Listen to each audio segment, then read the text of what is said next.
It's afternoon, isn't it? Good afternoon. I cannot believe where this morning has gone. It's been crazy, but we've had a lot of amazing speakers here. Who's been enjoying it so far?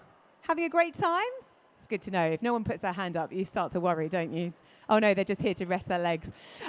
So we have had declutters, we've had organisation experts.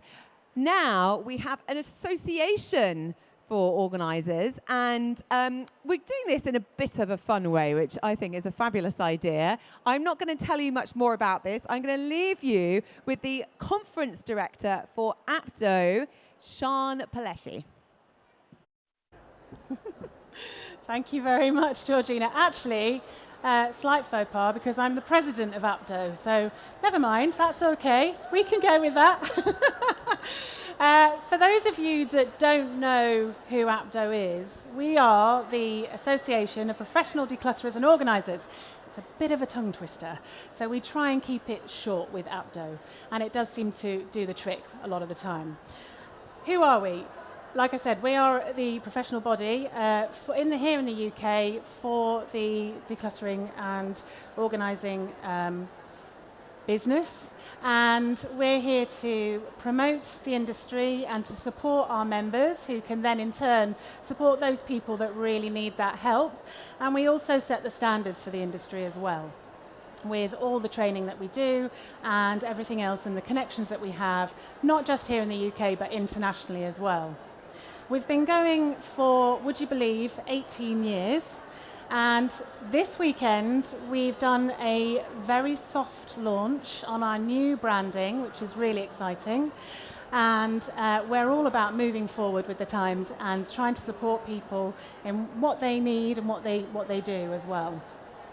We have about 400 members, and that's steadily growing, which is wonderful to see, because there are so many other non-members out there, professional organisers that do this for a living, day in, day out, and actually can help other people all the time. So we're always trying to connect with other professional organisers and also people that actually just have an interest in professional organising on the whole. So the membership is made up with a number of members that have very different specialisms. So it can range from your general decluttering all the way up to that sort of hoarding behaviour and really quite sensitive situations, and mental health as well.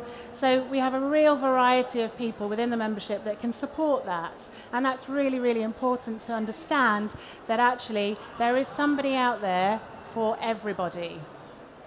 Which leads me on to sort of talk about the fact that we are not, although we do deal with some very sensitive and quite serious stuff, we're not that. We're actually a bit of fun. We're your everyday person.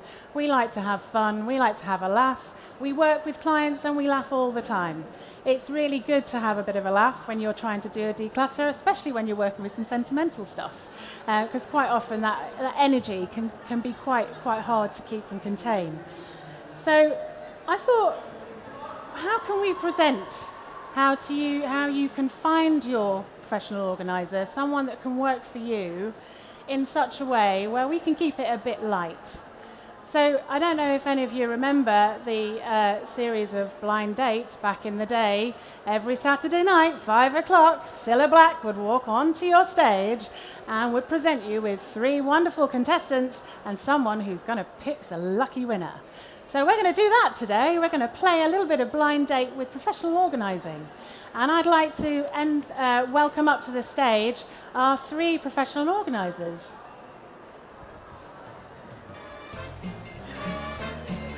Come on in, come on in. Hello ladies, take a seat. Take a seat, thank you very much. It's really nice to have you here. So in true Blind Date style, we're going to just ask contestant number 1, what's your name, where do you come from? My name is Helena and I come from Oxfordshire. Fantastic. Helena from Oxfordshire. And contestant number 2, what's your name and where do you come from? My name is Ucheju and I come from Radlett. Lovely. Ucheju from Radlett. And contestant number 3, what's your name and where do you come from? My name is Isabelle and I come from London. Fantastic. We've got a real array of different professional organisers here, and they all have very different backgrounds. They are very different in people, in style, in the way they do things, and it's really important and really nice to see them up here. So well done. Thank you very much.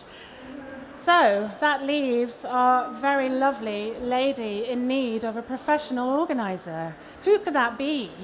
Well, it could only be the wonderful Georgina Burnett. Come on up stage. Hello! Take a seat. Hi, Georgina. Tell us your name and where do you come from? I'm Georgina and I'm from Sevenoaks. I've got my makeup, my hair done for this. You're looking lovely, by the way. Thank you. Hoping to meet my perfect match today. And can you tell us a little bit about yourself? So I have 2 children and a cat. The children are aged 2 and 7. Quite a busy, hectic lifestyle. I'm actually a messy person intrinsically, but I have to have things tidy. So it's a constant battle for me. Yeah, that's a regular battle for a lot of people, actually. I think there'll be probably many people out there in the audience that are thinking, oh my gosh, that's me. That's exactly how I behave, and that's how I deal with it. So, okay, so we have a number of questions that you have got for our contestants, and we're going to ask them individually, one by one, and we're going to go through each of the contestants. You can choose which one you want to ask the question to, and we'll see what their response is. Okay, so first of all, I'm away this weekend, so I know when I get back the house is going to be a tip. And one of the main problems is my daughter loves crafting, and so we have a kitchen full of pictures and crafty things that are really difficult for me to throw away. What would be your advice? And I'm going to ask that to number 1. Oh, number 1, you're up. Go ahead. Well, good afternoon, Georgina. Good afternoon. It's amazing how much paint just one egg box can hold, isn't it? I understand that absolutely. For something like that, you've got to understand why it is that you can't throw those things away, what it is that you want to feel you want to hang on to, but also try and set up some sort of rotational system so that when you have various items on display, you can then swap them out as the new ones come in, but all the time take photographs. So eventually you can create yourself a beautiful album of all your children's creations without having the clutter. Thank you, number 1. So can I ask the same of number 2, please? Hi, Georgina. Hi. Yeah, so one of the things, because these are sentimental things, you don't want to throw them away, obviously, but we could start with creating, spaces for you to curate those things, to actually archive them, and having those items that you want to see on a daily basis that she's still working on in the forefront. So that way you can always have them recycled whenever you need them. And that will help you keep your area tidy and give her that consolation that you're not taking her things away. I don't know if that helps you. Thank you, number 2. And finally, number 3, what's your answer? Hi, Georgina. I exactly know this feeling. I am a mum of 3, and I work with so many clients, and they kept all the drawings and creations of their children, and most of the time they are just boxed up somewhere. So I would suggest to put them on display and to maybe in the hallway or the landing to have like a hall of fame and just to rotate. To choose the best pieces, to declutter and to make sure you only keep the ones which are so precious, and to make sure you do this at the end of each school year, because you can be like in no time you can have so many things. So I think it's good to do that on a regular basis and to make sure they are on display somewhere in your home, so the kids are very happy to see their drawings on the wall as well. It's not to put everything in a box forever. Some very good answers, but quite different, I think, if you do. Yeah, I like the Hall of Fame idea. Yeah, That's yeah, great. it works. And they're all very different, so they all work for different kind of people. Absolutely. Great. So have you got number 2 questions? Yes. I'm pretty sure I won't be alone in saying that although I actually consider myself to be good at organising stuff, I just often feel I don't have the time. What is your advice? And I'm going to go straight to number 3 this time. Yes, so I think this is a problem for most of our clients. They don't have the time to get everything organized, but I would like to say this. You need to set up some systems to make sure you are going to save some time on the future. And you know that if everything has a place in your home, it's going to be so much easier to put things away, and then you can carry on with your life. And just to make sure when you choose the system, the organization system which is going to work for you, you need to make sure it's going to work with your family as well, because even having a 2-year-old, you can get them on board and to make sure that you have specific storage system which are going to work for them. So yes, and it's going to save time on the long-term basis. But most important thing is to set up this organization system and to have someone who can help you to set them up. Thank you. And can I ask the same to number 2, please? Okay, so basically we know that what happens in our heads shows up on the outside, and what happens outside is usually a reflection of what's happening inside. So the first thing, when you hear system, it makes it feel like it's some serious work that you need to do. It is serious, but you can make it fun if you make everyone in the home kind of have some kind of reward.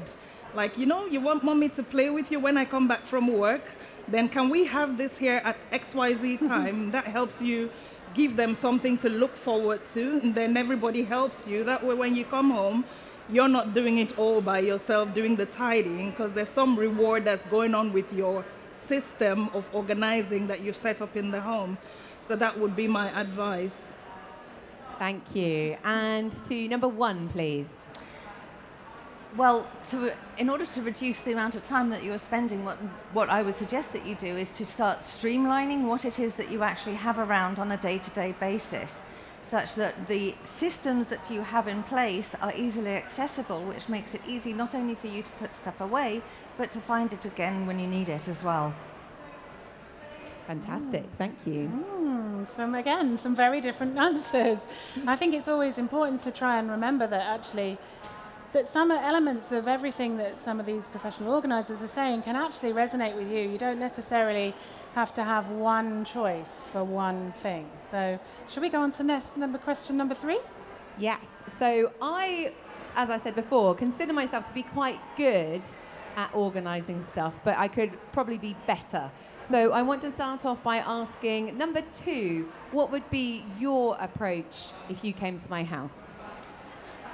First off, I would like to know exactly what you want to achieve, and the people in the house with you, because sometimes you have someone who's intrinsically an extrovert, and then you have an ambivert. So it's important to know who are the people that are sharing the space with you, and that way we could create the spaces and ambiances that would serve everyone in the home. And it would help when I know exactly where you want to go with, you know, each room, to create the spaces that would allow you to thrive in it, to, you know, be comfortable. It would be cozy, but it will also be very functional for you at the same time. Thank you. I think I'm an extrovert, but I'm not sure. And can I ask number 1, please? I can't remember what the question was. I can't either. I was saying that I actually think I'm quite good at organising, but I still feel like I could be better. So I'm interested what your approach would be if you came to my house. Processes and more processes, I think, is what I put in place there.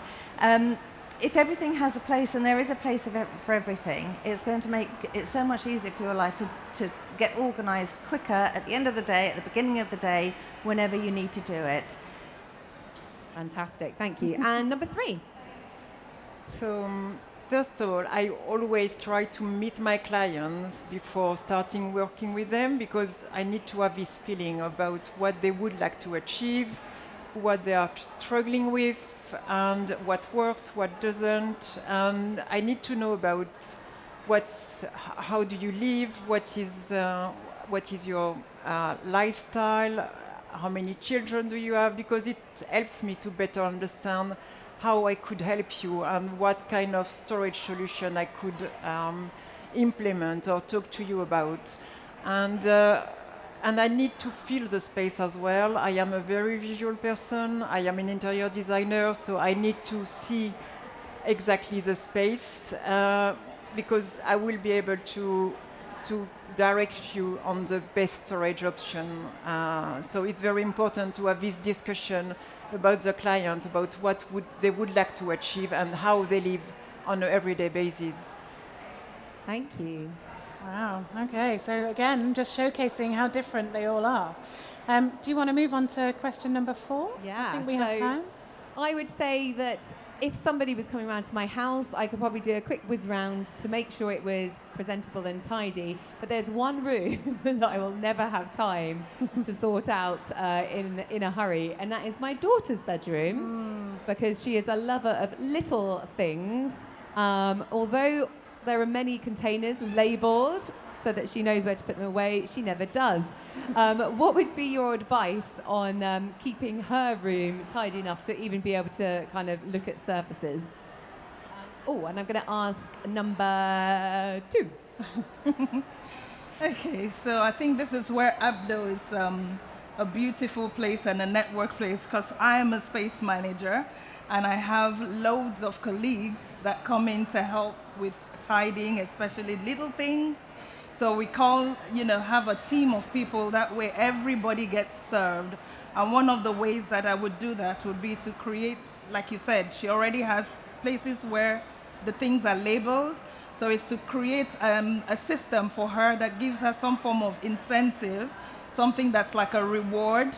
This is what you do. When you've done this, then you get that. It always helps children to keep them active and make them feel like they're part of the home and they're doing something to help the mom. So that would be my approach. I know she'd like that. Can I ask number 3, please? Yes, I love working with children, and with a 7-year-old, I think you can get them on board. And when I work with families and when we work on a specific kid or bedroom organization, I like to do that with the children themselves, so because they feel much more responsible if they are part of setting up the storage system. And so it works way better than to have the parents working with their own children, and it's the same for my own children. And I think what I like to do as well is just you can install in your daily routine to have a tidy up time with the kids, and so you can play some music, to sing and to dance, and just to have these everyday things you can do with them, and to think about storage, which are going to be very simple for them to use, so no lid, and yes, labels is always great, and if they are young, you can use a drawing or something to make them know that what is going where. But there are so many options, and when someone else is working with children, I can tell you it works much better. Thank you. And finally to number 1, please. Well, in order to get your daughter organised, I assume that you have considered getting someone to help you do that, because it's really, really difficult. Mothers and daughters working together sometimes doesn't actually work that well. But, Mummy, children often learn by example as well. So perhaps we need to have a conversation around that. And also, when you were a child, I'm sure you used to have your little supermarket and your little miniature packets of food that you used to play with. Children love things like that in miniature. And for them to be able to create their own organisational systems, maybe even ask her what it is that would work for her and how you can make it fun, maybe doing some role reversal with her, and she can tell Mummy how to put things away, so then you've got that as ammunition to use back at her as well. You've got to know me so well already. How are you feeling so far about these it's going to be a hard choice. Yeah. It really is. Have I got one more question? I think so. Yeah? I think we've got time for one more question. Okay. Yeah. So I'd like to ask, because I've never booked a professional organiser before, so I'd like to know what it is that makes you skilled or qualified to be one. And I'm just going to go in order, so I'll ask number 1 first, please. I became a professional organiser by accident, and that was because I had a lot of friends asking me to help them, and from that my business grew, and of course I did my research and found out if this was even a thing, and of course I found APDO, and I found a whole community of professional organisers, and we all go through training, we all abide to our code of conduct, we all have insurance. They're all prerequisites for being a professional organiser. And it's just the continuing training and the support that we get, not only for ourselves but for our clients as well, through the broad base of APDO members that we have. Thank you. And number 2? So for me, organizing came in the territory, because if you're reorganizing or redecorating someone's house, you first have to get it cleaned out and organized so you can see what space they have and what they need to do.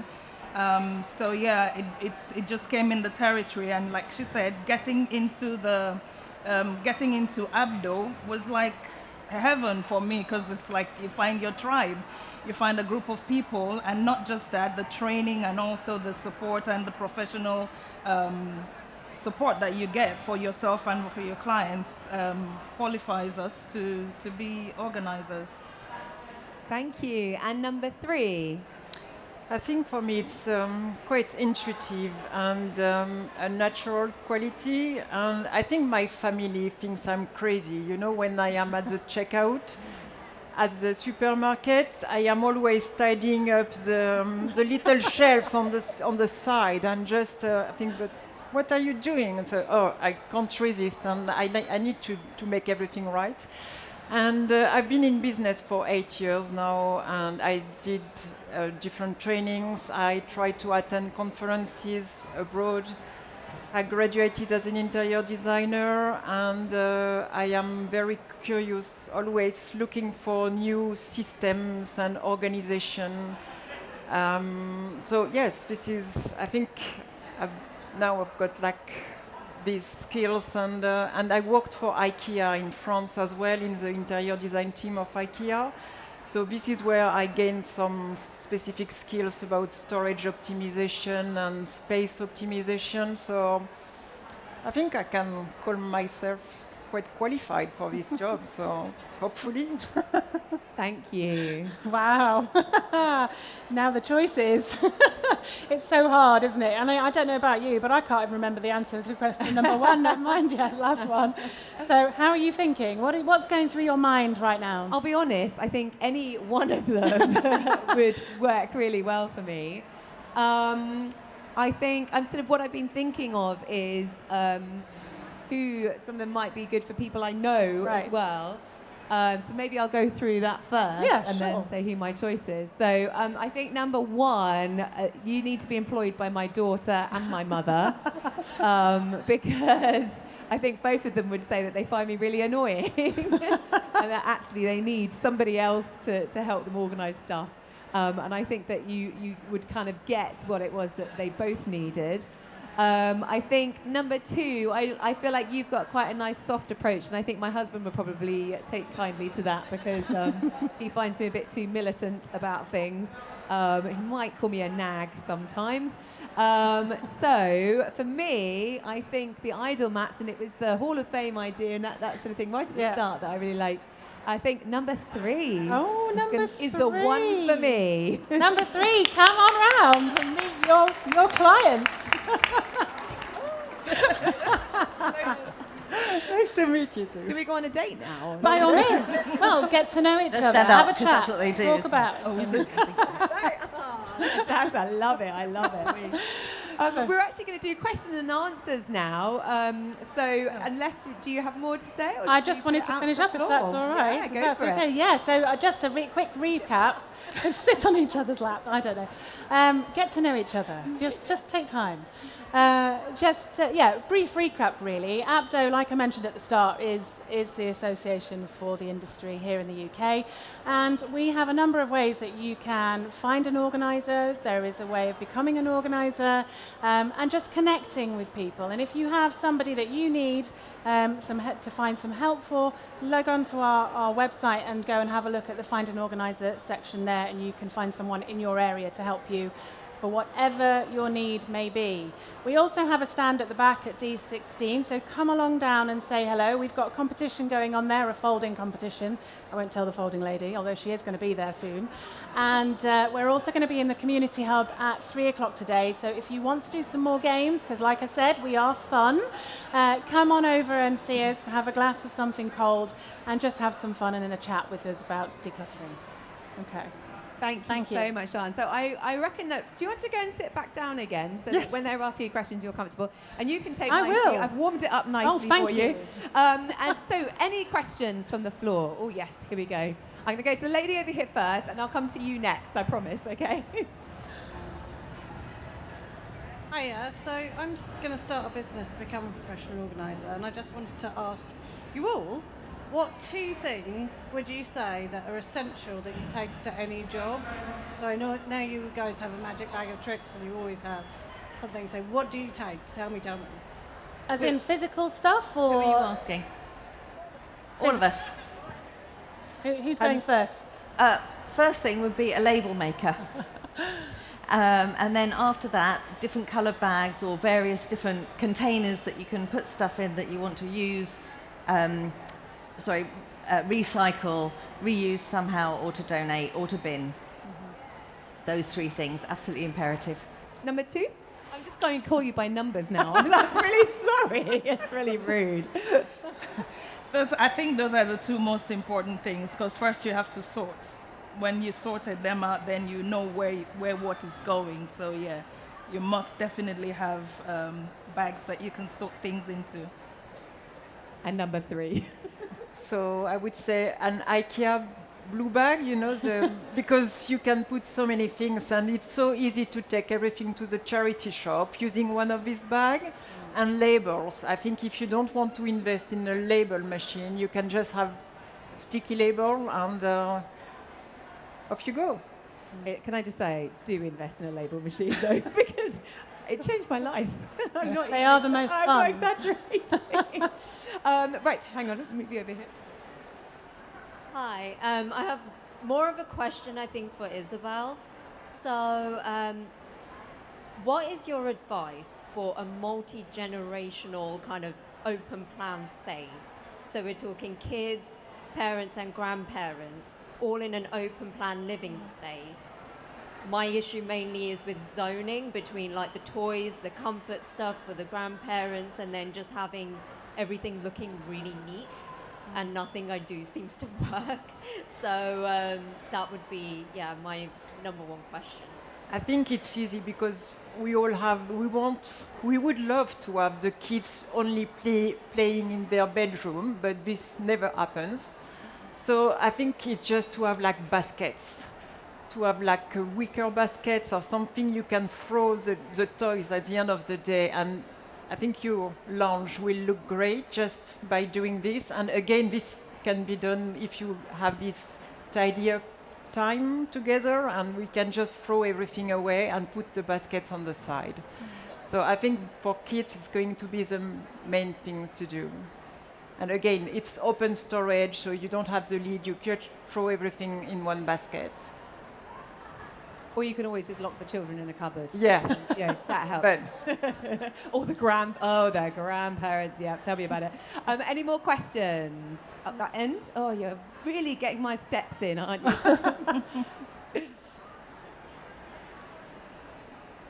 Hello. I have 2 children, 18 and 21. I've got about 7 boxes at home of every single thing I've kept from their whole school life. Neither of them want it, but I can't bear to part with it. How do I declutter it and maybe get it down to just 1 box each? Shall I go? Why do you feel you can't let go of it? That's something that needs exploring. I'm not expecting you to answer that right now. But there will be a reason, and there will be a compromise that we can make between what it is you actually really do want to keep and some of the stuff that you feel you ought to keep because your children made it and weren't they lovely. I have a 17-year-old and a 21-year-old, so I know exactly where... No, he's not, he's 20. So I know exactly where you're coming from, but I have managed to resolve that for myself. It's much more a case of what's going on with you rather than what's going on with the items themselves. Anything else you guys want to add? Or What I've done for my daughter, she's 20, and she was an art student as well. So what I've done was I've curated her pictures and her paintings, and I use them around the lounge in between the regular ones in the house, because she doesn't want them. But you have to decide, like she said, what exactly is of sentimental value that you know is going to be a problem if you let it go for now, and then just keep putting your bags. So keep for now, and then think about, and then this has to absolutely go. That's, if you want to downsize, that's the best way. fantastic. Any more questions?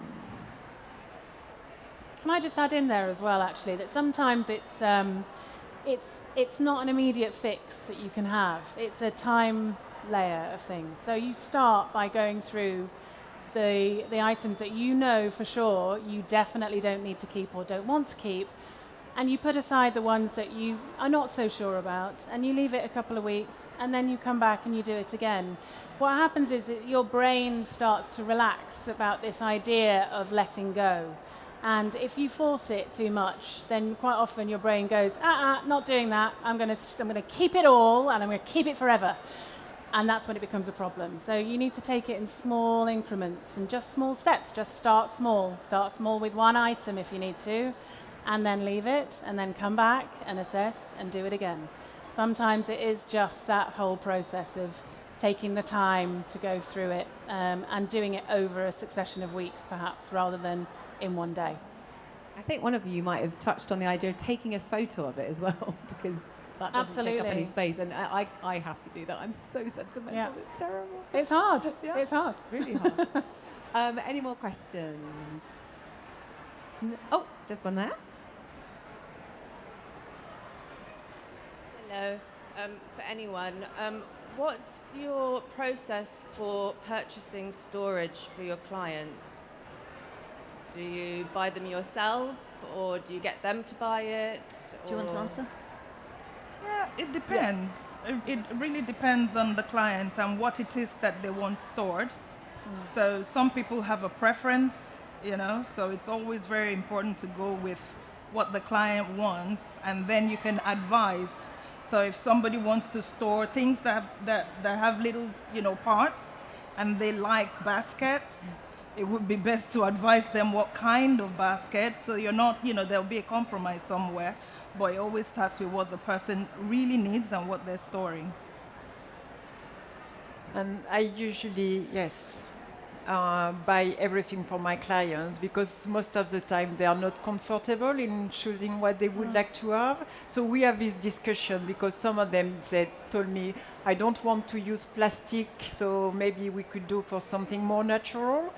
So I always take the measurement and choose, and when we need to have big storage solutions, so I can design some solutions and send them the solution, and then we decide together.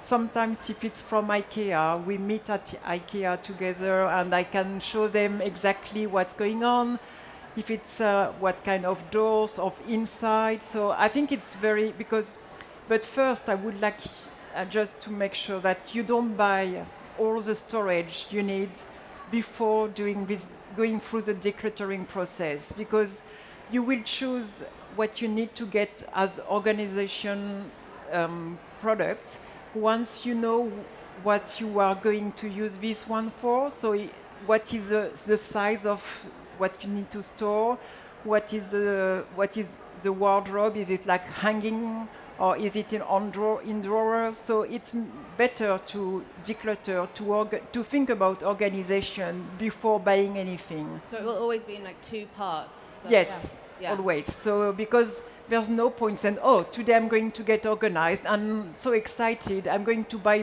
products. But if you don't use the products, you will be even more cluttered at the end. So it's not the point. So, but I think working with someone will help you to decide and to guide you on what needs to be bought. Because and sometimes you can even have a few things at home already that you can use. So, and you might not even think about using this box maybe to organize something that you already, you need to organize. So, but yes, usually I buy all the products for my clients. Thank you. I would jump in and just say that sometimes it's very much dependent on the client as well. Some clients, like Isabelle mentioned, need that help. They need that hand holding to say, actually, this is what you need. But you should always make sure that you're decluttering first before you start buying any storage. And if you're going to go into a shop and decide to buy some storage, make sure you've written a list of exactly what it is that you want, because you can very easily get bamboozled with all these wonderful things and displays and go, oh, that looks amazing. I want that in my home. Get it home. There's nothing to put in it, but I'll put it there anyway, and I'll just add to something else. It's fine. It's not fine. It clogs up the space. And so it's really important to make sure that you're choosing the right pieces for the purpose. Yes, go on. I'd like to add to that as well that it's wonderful being able to buy some fantastic storage solutions, but don't forget you can very much use what you've got at home. And I'm not talking about storage solutions per se. That shoebox that fits in that drawer will store your socks beautifully. Yep. The iPhone box that you turn upside down and use in your junk drawer, boxes from other phone manufacturers are available, works perfectly as well. I actually took a client to Sainsbury's because that was the closest to buy some storage solutions, and as I was walking past the shelves, the really nice cardboard boxes that they use for displays on the shelves all went in my trolley to use back at his house. So it doesn't have to be a huge expense to organize the storage for your whole house. Make do with what you already have got. Yeah, and I think a lot of people do have actually plenty of storage in their house. They just don't realize it. So always try and see if you can utilize what you've got for something else. Yeah, cut up cereal boxes in my bits drawer have Absolutely. been a revolution. I know that we'd love to carry on all day. I know everybody here would, but I'm afraid we've got to go. But thank you so much, Sian, and everybody on the panel. Incredible, really, really helpful there. And I could have had all three of you because I am greedy like that. So thank you very much, everybody. And I'm sure you're around anyway. Of course, the APDO stand is there if you want to come and talk to them and get some more advice. So thank you very much. Thank you. Thank you.